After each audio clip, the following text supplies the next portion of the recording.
Hello, Hi! I'm Molly Joan and I'm with... Becca Oakes, and this is number 3 of... Number 3, number 2, number 3. Mm. And we're going to talk about where I used to live. It's not going to be as grand as Becca's episode, but it's going to be short and brief. There are a lot of ghosts in my village. It's very old. There's too packed there, isn't there, over there? 300 people. Of course there's going to be some horn-tens. Yeah. I don't know. I don't know. Haunting? This obviously won't be all about Bristol. That'll be on another episode, but this is on the outskirts of Gloucestershire and Frampton Cotterell. It's also a village in South Gloucestershire, southwest, on the River Frome. And is possibly the site of a Roman settlement. Ooh. Apparently. Yeah. I love those Romans. The name derives from the site of a watermill that was originally recorded in the 1086 Doomsday census, which I didn't know. I have two little stories. One mainly about Corbett Heath, and as I have it, it's mainly named after the coal mine. Like the Ram Hill in Corbett Heath was one of 8 separate pits operating in the area in the 1840s. And it was owned by the Corbett Heath Colliery Company with about 10,000 tonnes of good quality coal. No 7 dwarfs, I'm afraid. Hunting diamonds. Sorry. No, excuse me. Snow White. I thought you said something rude. No. What? I meant the fairy tale. No. What do you thought? What I thought I heard. Tell me later. Yeah, the coal being extracted annually from a period at around 1830, but most of it went to Bristol. Used for domestic heating, fueling, and steam engines. Wouldn't be surprising considering it's one of the most. It's the biggest city for the Industrial Revolution. Of course it is, Becca. That and Yorkshire. Yes. But yeah, there was a lot of paddle steamers that lifted off from Bristol. Yeah. Bristol. There was a local warehouse built in 1970. A young man was working on the roof, fell through, killed instantly, unfortunately. But splat. Yeah, but apparently there's confirmed sightings of the man running out of the main door at night. Yeah. Go run! Fuck! Lift the oven on! Oh, God.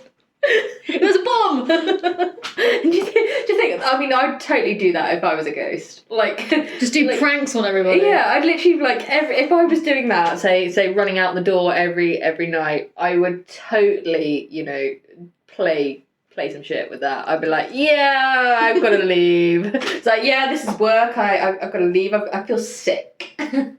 I feel like I need to take a dump. You're fired. Just mess with the colleagues. Yeah, I'd totally do that. But this is 2020. You're in 70s clothes.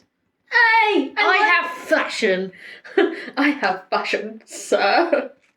There's another story about Frog Lane in 1930s where the coal mine was located. My great-grand's brother and other members of the family worked there. It caved in.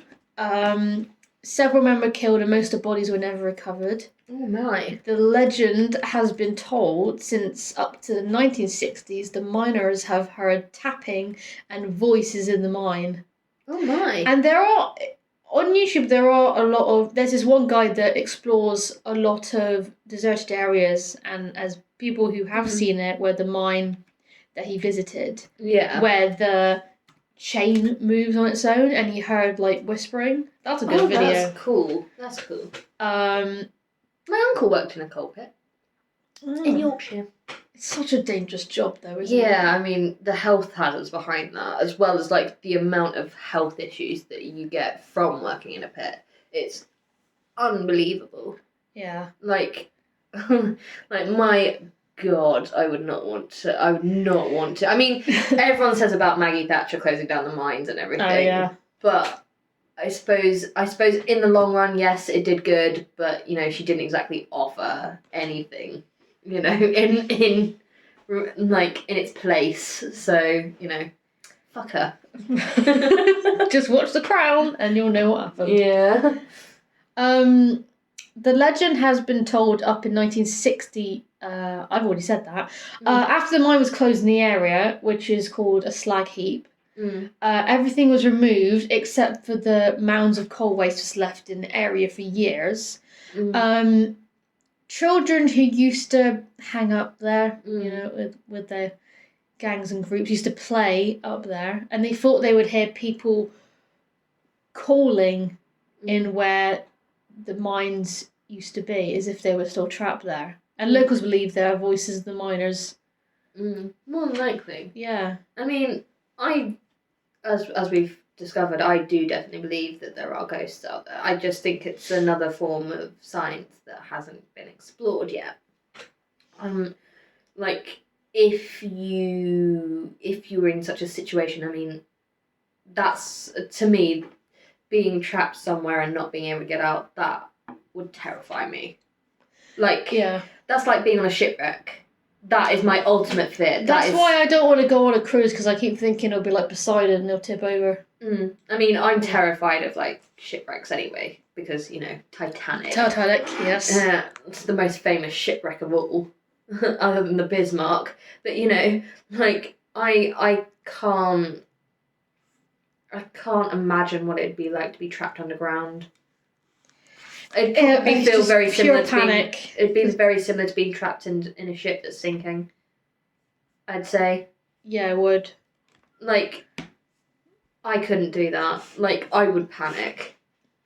Like, I've been in tunnels. I've been in, like, World War I tunnels. I've been in, like, the vaults, as I said. I've been in, you know, I've been underground. It's never, like, I can't imagine what it'd feel like. You've been to Mount Edgecombe? Not Mount Edgecombe. There are Llewellyn Key, I think it's called. It's where they would. It was literally like being in a. You would go back in time, and then you would go to the old schools and write on. We had something similar, but it wasn't Edgecombe. Yeah. It was. We had a place. I can't remember what it's called. They had mines where you would go, where they would have mines, and you would go into the little, like a carriage. No, we did. We had something similar, but it was like Victorian era, like the Victorian day out, and it was a big fancy house, and I can't. It wasn't that far away from my primary school, but you know, we all did. You know, you all did archery. You would write a letter to your parents, and it'd be rolled up, and you'd use the wax melts and everything, and then you'd do like maid work and stuff like that. But you know, we never went to a coal pit or anything like that, because I mean, in Buckinghamshire we don't do that sort of thing, but you know. So posh then. I mean, it is a posh county, a very posh county. We were all like lords and ladies and stuff, not, you know, we ain't down to pit and all that. That was really north and south and desert, you know, thing, divide and all that. No, we were very, you know, it wasn't something that was done in my county. Yeah. So we weren't very. I mean, we had a little bit of an industrial bit, but that wasn't until the 40s when the war was going on. It was mainly welders and stuff like that, and metal workers and engineers and stuff like that. But you know, not like working with the coal, not, you know, digging it up. Certainly not, you know, doing as much with it as, you know, like elsewhere in the country. Yeah. Because, you know, we're too posh for that. That is literally all the info I have of those two stories. I don't know how much have we done. 10 minutes. Are you serious? Yeah. Wait, click on the thing. No, it's No, load. It doesn't like my finger. Oh god. I mean, like, there's so many other. I mean, Bristol and that has such a rich history. Yeah, there are a lot of haunted pubs there, theatres. I mean, you'd expect, considering around the area, how industrial it was, how, it was a very forward-thinking, like, city, and, the surrounding area definitely benefited off it. Like, the amount of industrial stuff around it. I mean, going home, you see it on the motorway, and you see all, like, the really nice houses, and, like, is it League down there? As you go up towards on the 4. It depends which areas of Bristol you go to. I mean, Yeah. like the main city centre, so much havoc of traffic, and then you go to Kingswood, and then block of flats. You've got the massive Keynsham, towers. Bedminster, Yeah. all that area.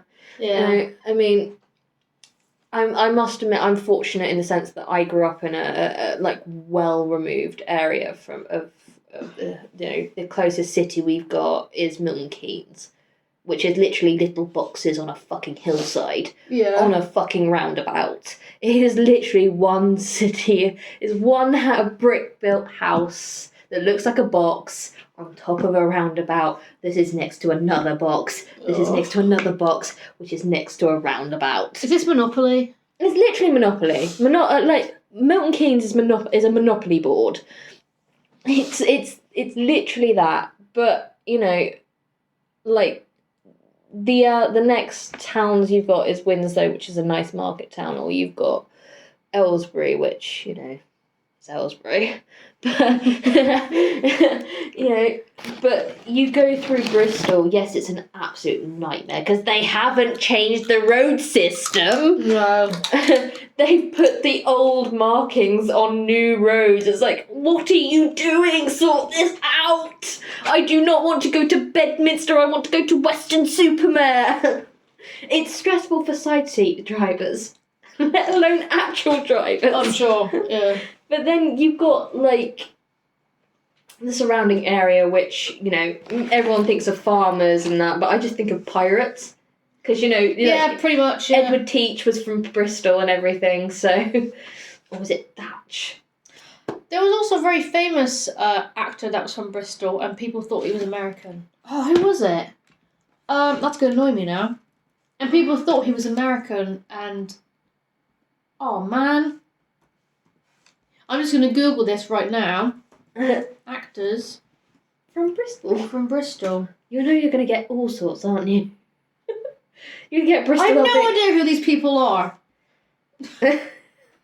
You've set the net very wide there, Moles. What is this? What even All is I know it? is Stephen Merchant, and he's great.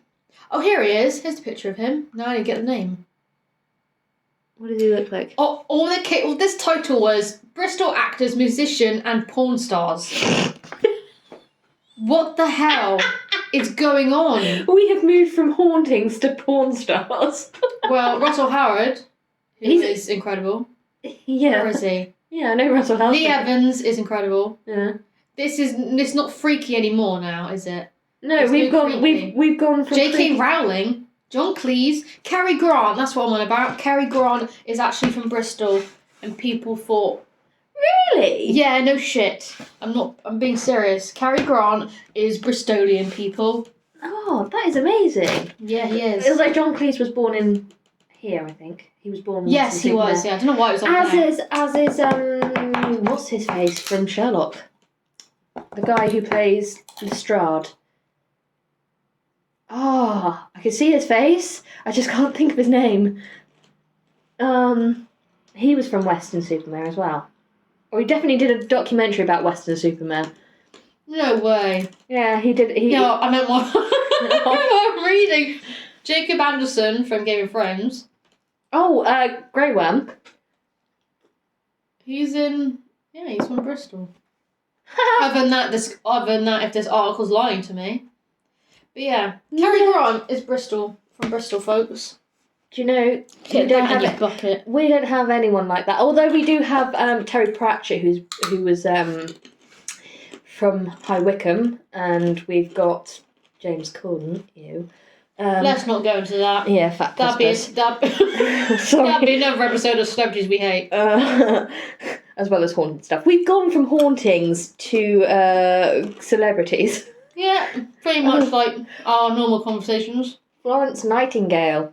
Her sister was married to Lord Verney, and she lived at Claydon House, which is near my village.